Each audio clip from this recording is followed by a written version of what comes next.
on August 8, 1974. He was the first president to be impeached. So why did he step down before the trial?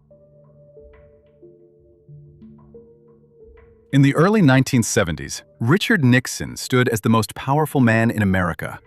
His presidency seemed unshakable until a secret broke. It began with a break-in at the Democratic National Committee headquarters. The incident, later known as Watergate, would unravel a president's career.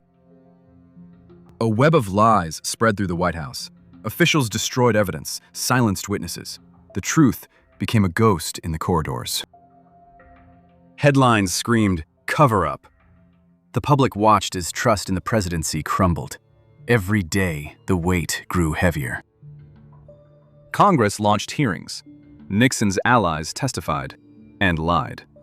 The evidence mounted. A president's fate hung in the balance. On television, Nixon denied everything, but the public saw through the words. The collapse was no longer a question. It was a certainty.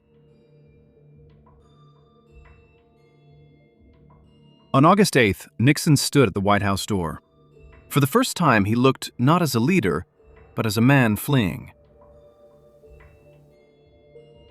In a televised address, Nixon announced his resignation. "I shall leave the presidency with a heavy heart." The nation listened, stunned. The Senate prepared to vote, but Nixon had already gone. The trial would proceed without the man who started it.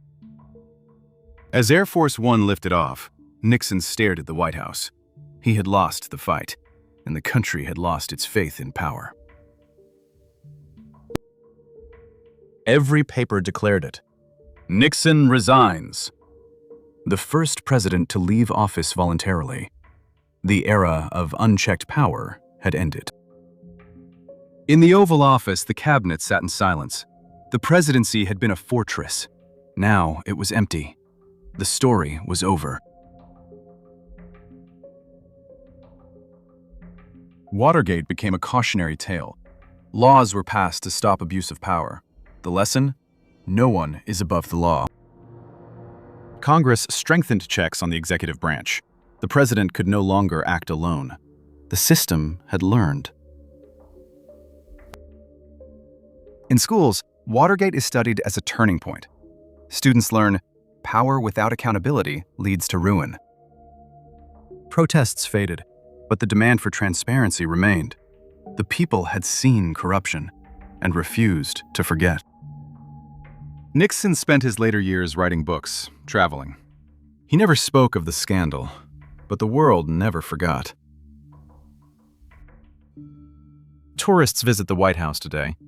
They see the halls where a president fell. The lesson remains: power must serve the people. History repeats. Follow for the stories that shaped our world.